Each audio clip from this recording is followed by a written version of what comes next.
You always notice the small things first. The quiet drip of a tap, a scuff on the floor, the exact place where the paint bubbles. For me, it started with a tiny water stain on the ceiling above my bed. I shrugged it off. Old building, old pipes. I taped a towel there and forgot about it. The next morning, I woke to see letters scratched faintly into the damp, as though someone had written with the tip of a finger from up above. My name wasn't there, just a single word, Eleanor. I didn't know an Eleanor. I took a photo and texted my sister.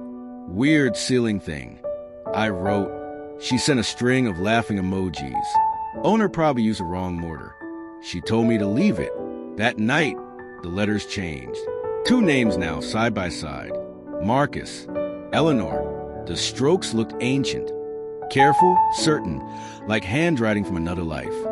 I pressed my face to the mattress and watched the ceiling as if it might speak.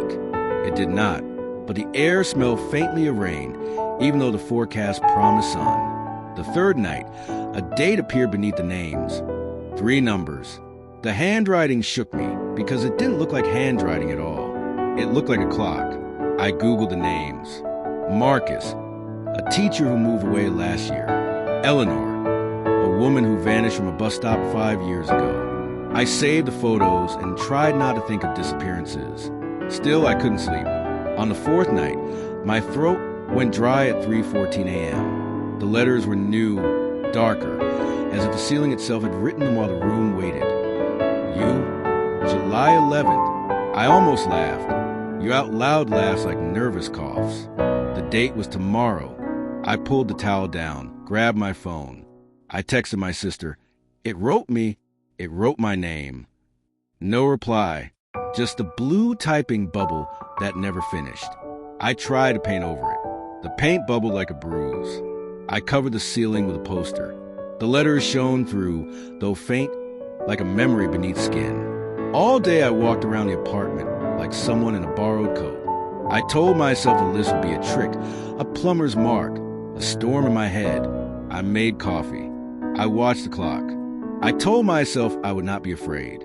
When night came, I taped a camera to the corner of my bookshelf. I pointed it straight up.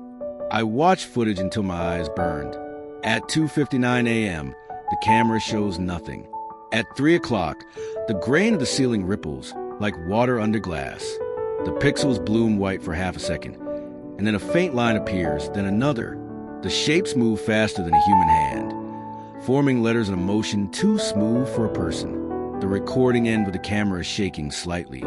And then, at 3:14 exactly, a shadow blurs across the frame. A hand? A smear? The time code freezes for a beat. When the footage resumes, the ceiling is blank. I woke up on the couch. The poster was Askew. The ceiling was ordinary paint. No name.